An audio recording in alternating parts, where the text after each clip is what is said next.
the Stonor Challenge Trophy now. This is for women's double sculls. It's an elite event, and we've got some elite competition between Feitner and Flynn of the USA over on the left-hand side of your screen on the Berkshire station, and the Reichardt twins of Germany over on the Buckinghamshire station.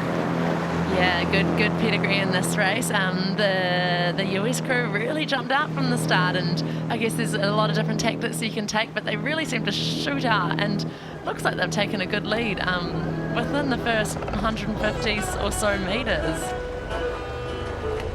Wow, what a start there from this American crew. Absolutely fierce against the lightweights. Now, we've not had a stronger wind today as we have had throughout the other few days of the regatta. Today, the rain has kind of quelled that down. But as lightweights, the Reichards, Johanna and Marion, Grace, talk to me a little bit about racing lightweight internationally and what that means and why that might be quite tricky for this crew into the wind. Yeah, it can be a little bit harder, I think. I mean, I had so much experience when we were in the pair racing our lightweight double, and it just happened to be like as soon as the headwind came up, Kerry and I were like, yes. It was definitely a little bit more of an advantage for us because we could sort of sit back. You're naturally just a little bit bigger, you've got a little bit more power, so unfortunately when the races get longer or the wind picks up, it can be sometimes a little bit more difficult for the lightweights because they're just a little bit smaller. Yeah, so lightweights who, when they race all season, they're weight capped. They have to be under, I want to say 59.5 internationally. I think it's 57 for the double. 7, of course, yeah, for the double. So these guys, that's kilos, so you have to be very light and you have to maintain and manage that weight throughout the year, and the Reichardts will have been doing that in trying to qualify for the Olympic Games for Germany, which they just fell short of. But here in front of them, let's talk a little bit about Karina Feitner and Catherine Flynn of the USA. They're representing the Advanced Rowing Institution of the Northeast, or ARION, which is the acronym for that. They're based in Saratoga, and you can see the difference, can't you, in the sort of the strength and that ability, the fact there's not a weight cap on these guys throughout the season to maintain and manage like there is with the Reicharts who want to race in those lightweight categories. Yeah, it's difficult because then you get to Henley Royal Regatta and there's no weight cap, so you're sort of balancing the different crews. But yeah, you can see they're actually rowing really well. They're pretty in and direct on the front.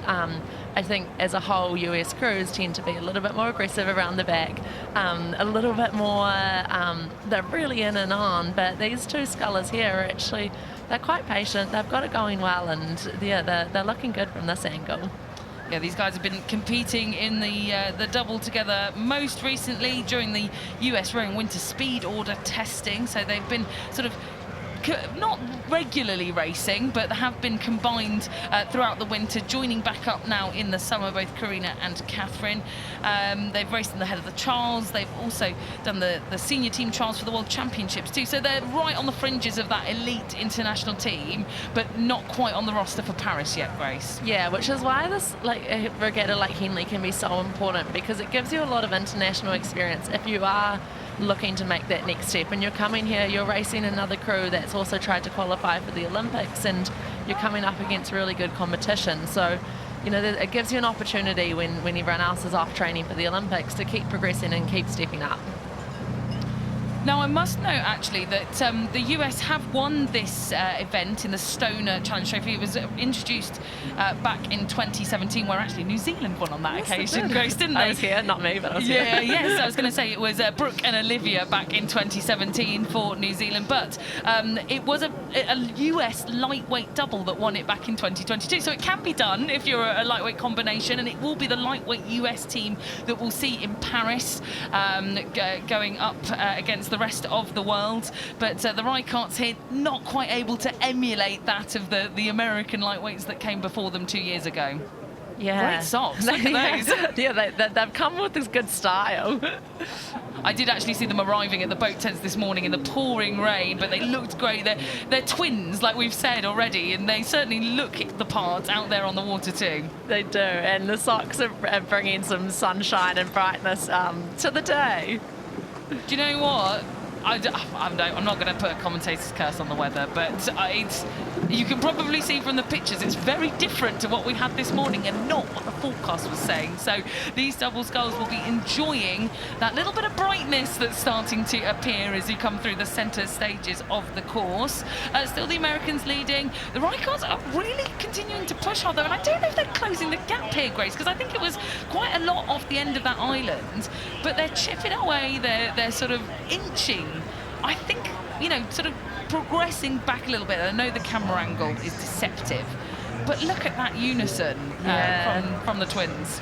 You could be forgiven for thinking it was just one set of blades going in and out. They literally look so in sync. I guess it's helped by the fact that they are twins, so they do look very similar. But yeah, they're definitely still really going for it. And I think that's the thing about Henley, is you actually don't know what's going to happen.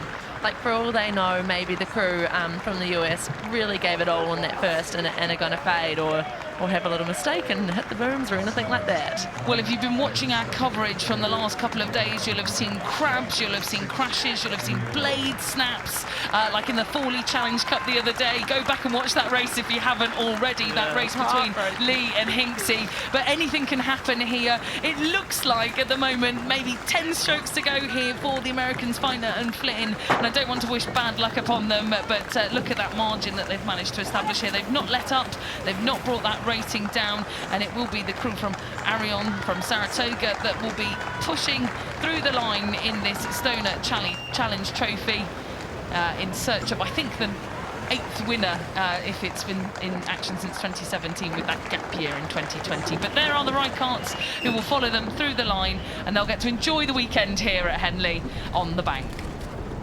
When you say 8th winner, that was my first year of Henley, and it makes me feel old.